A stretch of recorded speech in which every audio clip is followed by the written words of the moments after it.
Welcome back to Battle Cage. It's your boy Seth, and I'm coming to you with another great video. This is your weekly episode of Make the Bet. And you know how we do things here. We don't waste your time. This is a quick in and out mission. You know what I'm saying? Time is money, so let's get into it. Talk about the trap, we doing numbers. When you talking about this rap shit, we doing numbers. If you talking about that money, best be talking numbers. If you talk about the hood, you can't take it from us. We doing numbers. We doing numbers. We doing numbers. We doing numbers. If you talking Yeah. It's your boy Seth, and I'm coming to you with another episode of Make the Bet. This is your weekly segment where I take my money and I put it where my mouth is. And today we are going to be looking at this coming Saturday with the headliner of Usyk defending his title against Fury. And yeah, it's time to make the bet. You know, I don't waste your time. I go straight to the bet slip. We have a 3-picker for you today.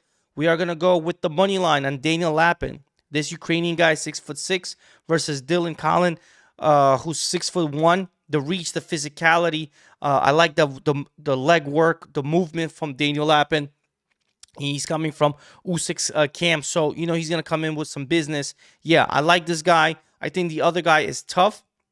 I think Dylan Collin is definitely game, but I'm definitely, you know, I'm gonna follow the streak. I'm gonna go with -1,000. Okay. The next guy is Moses Ituama. Now, if you don't know who the hell this guy is a bad boy. This guy is knocking heads off. He's looking like little baby Tyson out there. Go to YouTube, watch his highlights. So, I'm tempted to take his knockout prop. It's -330. So, to be safe a little bit, what I decided to go is with the fight does not go to distance at -450. We're going to close off, and this is where I'm going to get a lot of criticism here. And I've been back and forth on this one. I'm going with Tyson Fury money line. This is a +120 bet. It has recently moved. If you look at Alexander Usyk, he started -182. He's now settled in at -154. What does that mean? That means there has been action on Tyson Fury. And how could you not consider Tyson Fury former champ, right? So here's blow this up a little bit. Okay, so here's the situation on DraftKings. Open up at +140. He has now settled in at +120. Let me get myself out of here so you guys can see. Boom, right here. Okay. Right here. You guys can see there has been line movement. You got to appreciate the DraftKings line movement, and it's across the board. This is across the entire betting world, okay? You can look everywhere on every single line. There has been steady movement on Tyson Fury. Opened up +148, now +126 on FanDuel. Here's him at BetMGM. Had him at upwards of 150, now +125. Now, I'm not always gonna go and go with the flow and be like, you know what? Now that I see line movement, I gotta find it. No, that's it. This is make the bet. Very simple. I got a 3-picker. Now, you know what to do. If you made it this far, it's over. Like, comment, and subscribe. You guys are champs. I love you. See, we'll talk after the fight. For those of you who want to really dive into my mind and really understand why I'm going with this Tyson Fury pick, sit back and enjoy the show because we're just getting started. All right. In order to really understand this money line pick, I gotta go over the entire first fight. Couple of notes. Going to the very first fight, I don't think Tyson Fury was 100% mentally and physically.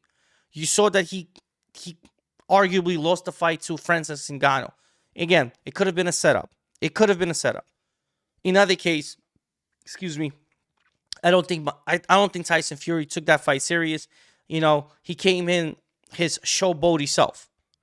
It's evident throughout the fight. So let's go with round 1. Lots of showmanship for Tyson Fury and absolutely no respect for Usyk. Usyk, on the other hand, came in 100% from the very first round. Usyk was never there to play around. Usyk wanted to become a champion. Remember that. Tyson Fury came in at 50%, arguably. Usyk was already at 100. Round 2, you now see what a concentrated, more focused Fury can do. He wins the second round. Why? Because he uses his physicality. He comes in with sense of urgency, comes in with composure. And again, a serious Tyson Fury is a dangerous Tyson Fury. Round 3, a good response for Usyk. I think Usyk gets round 3. Why? Because of lots of body shots. He doesn't find the range on Tyson Fury, but lots and lots of body shots. And he steals the round with, I think, more activity. What happens in round 4, 5, 6, and 7? We see the vintage Tyson Fury. You start seeing Fury with even more sense of urgency, more respect for Usyk now, right? He begins to beautifully measure and control the distance. How? Jab. How do you ask? Very simple. Starts implementing the God-given gift of 85-inch reach to 78. Using that jab, using that particular jab, he controls the entire pace for the 4, 5, 6, and 7. Although very competitive from Usyk, but it's Fury who's unloading powerful counters and massive uppercuts. By that end of the 7th round, because he's cruise controlling 4, 5, 6. Those 3 rounds were automatic cruise control. You cannot argue. Fury across the board, 4, 5, 6. In the very 7th round, very competitive, but using powerful counters and massive uppercuts, he opens up Usyk in the upper eyelid region. There's more physical damage on Usyk than Tyson Fury. Perhaps it's one of the most significant rounds before we get to the 9th round for Tyson Fury. Perhaps Tyson Fury exerted a little more energy than he wanted to. What happens in the 8th round?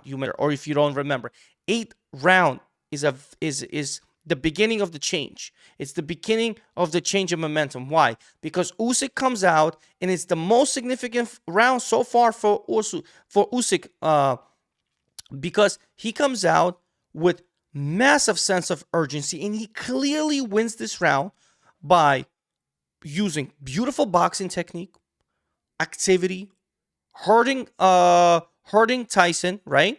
Hurting Tyson, and now the physical damage is on Tyson Fury, because by the end of the 8th round, you see damage on Tyson Fury, especially noticeable from the nose. He starts leaking, and that's serious. What happens in the 9th round? Well, we all know what happens in the 9th round. It is Usyk that, I don't know. First of all, tell me why the referee started the count, because Usyk had Tyson Fury on skates. He literally had this man in the round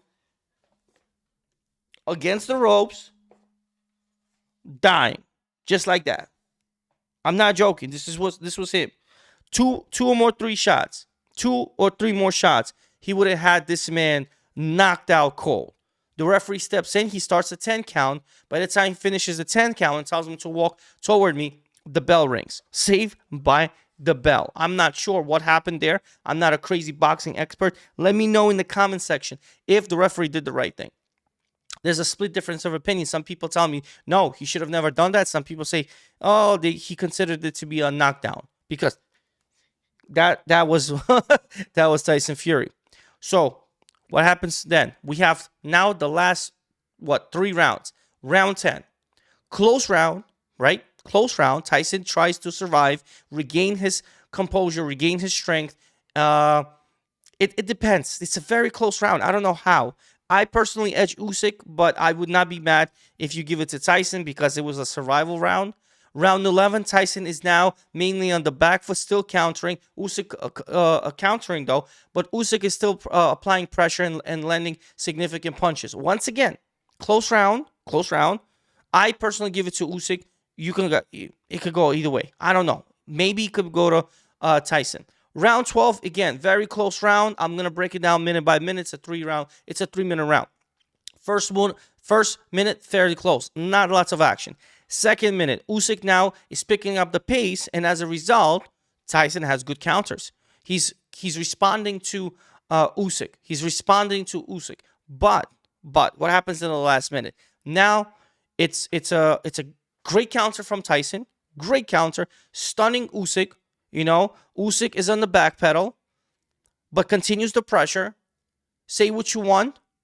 Say what you want. I'm still gonna score the last round for Usyk, but in a lot of judges and a lot of fans' eyes, people say that Tyson finished strong, and he did. So when you count everything up, it is a very close split decision win because up until that 9th round, Tyson was on cruise control and he won a lot. He won lots of rounds. He lost the first and the third, but he had the second, the 4, 5, 6, 7, 8 could have gone 8. Whatever. I don't know how you want to score that one. Hold on, I'm edging out Usyk. But round 9, there's no argument. Tyson got his ass kicked. It is what it is. Round 10, recovery mode. Again, you could give it to Usyk. Round 11, like I said, I think Usyk kind of was in control ever since round 9. So since round 8. 8, 9, 10, 11, 12. I'm going to give it to Usyk. So that plus 2, I think he won fairly square. Again, split decision depending how you look at it, because the beginning was definitely Tyson Fury, especially 4, 5, 6, 7. Those were like cruise control, and two was very decisive. So, it's how you feel about it. My approach is this: when I got a former champ who, got his ass kicked, but wasn't so serious about it and showboating and stuff. And now he's coming in serious, and I believe in him. I believe in Tyson. I think he's very serious. The man didn't even shave his beard. I know you can't buy into it, but there's a talk of the town that he's in much better shape. He may be a little heavier. So all he has to do, honestly, because I don't know if he's gonna knock out Usyk. You know what I'm saying? He wants to, but all he has to do is really implement the jab game very, very early. Dictate the distance. Counter like he did in the very first fight, and hug Usyk as much as possible. He's coming in, I believe, really, really heavy, like almost 290. I think I've heard. Maybe I'm wrong. Comment down in the section in the comment section if you think I'm wrong, or if I'm getting my facts right. But he's coming in a lot heavier into this rematch than he did in their first fight, and that's gonna play dividend. I think he's using that mass to really tire out Usyk earlier in the fight, by hugging him and clinching and basically just grinding out and just putting pressure on Usyk. That's gonna break him down so he can either find a finish in the later rounds, right, like he wants to, or decisively control the fight, stall enough and steal as many rounds as possible, and regain his titles back again, and become the undisputed world heavyweight boxing champion. Well, that's it. That's pretty much it in a very, very close argument and statement, whatever you want to call it. I personally believe that Tyson Fury is a different animal, a different man, and when the whole world turns on a former champ like that, just because of a one bad performance where he didn't deliver, and I totally get it, I'm not gonna write him off. I'm gonna support Tyson Fury. I think a lot of people are backing the dog here, hence the line movement. I hope we don't get burned here. Come on, Tyson, man. Do it for us, the underdog chasers. And that's it, folks. This has been another wonderful episode of Make the Bet. This is pretty straightforward. You know what I mean? We don't waste time. We get into it. We put our money where our mouth is, and we try to make it happen. So, don't blow your budget, play safe, control your emotions, you know what I'm saying? And I hope we cash this ticket. Happy holidays, Merry Christmas. I think I'm going to take the next week off, maybe just make some crazy, content for you guys, some highlight videos and things like that. But taking a week off, enjoying some time with my family, and I'll be back relatively soon. Make sure you hit that like and subscribe, and we're really close of hitting 10,000 subscribers, and let's continue cashing these tickets. Your boy Saif is out. Talk about the trap, we doing numbers. When you talking about this rap shit, we doing numbers. If you talking about that money, best be talking numbers. If you talk about the hood, you can't take it from us. We doing numbers. We doing numbers. We doing numbers. We doing numbers.